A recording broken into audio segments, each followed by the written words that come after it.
பேசுங்க. அதிகமா மனைவி தாயார் மனைவிட்ட அதிகமா பேசுங்க. ஒரு மனைவி ஒரு திருமணம் பண்ணி வராங்கன்னா நீங்க முதல் நாள் எப்படி அந்த மனைவிட்ட பேசுனீங்களோ அதே மாதிரி கணவன்கிட்ட மனைவி எப்படி பேசினாங்களோ அதே பேச்சு கடைசி வரை இருக்கணும். ஒருபோதும் நிலை தடுமாறக்கூடாது.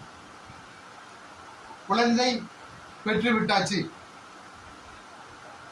ஆரம்பத்துல திருமணம் பண்ணி அவங்களுக்கு வெளியில இருந்து உள்ள வரும்போது நீங்க தண்ணி குடிக்கிறீங்க பாத்தீங்க, தண்ணி குடிங்க, டீ போடவா, சாப்பாடு வைக்கவா, எவ்வளவு அன்பா நீங்க பரிமாறுறீங்களோ அதே பரிமாற்றம் கடைசி வரை இருந்தா எந்த ஒரு பிரிவும் ஏற்படாது.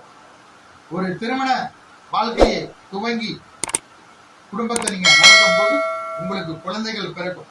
அப்போ நீங்க திருமணத்துக்கு முன்பு ஏதாவது கெட்ட செய்கைகள் இருந்தா, குடிப்பழக்கம், சிகரெட் பழக்கம், மது பழக்கம், மற்ற பெண்கள் தொடர்பு, சமூக வலைதளத்துல பேக் ஐடி கூட நீங்க தொடர்பு இருந்தா அதெல்லாம் சுத்தமா கைவிட்டுருங்க. திருமணத்துக்கு முன்பு இருக்கக்கூடாது இந்த பழக்கம். ஒரு இஸ்லாம் என்ன என்பது ஒரு சர்வ சாதாரணமாக நாம எடுத்துக்கிட முடியாது. நம்மளுடைய மதம் என்பது அது நம்மை சார்ந்ததா இருக்கும். மற்ற மதத்தை சார்ந்தவர்கள் எப்படி வேணாலும் வாழலாம்.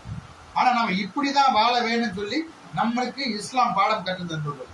அப்போ இஸ்லாம் காட்டிய வழியில் நாம நடக்கணும்.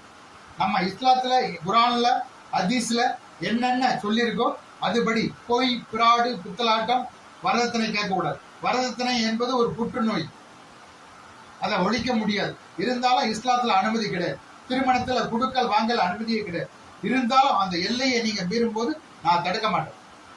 அதற்கான பதில் நீங்க உப்பு மேல போகும்போது அங்க பதில் சொல்லிக்கணும். மறுமையில உங்களுக்கு கேள்வி எழும்போது அதற்கான பதில்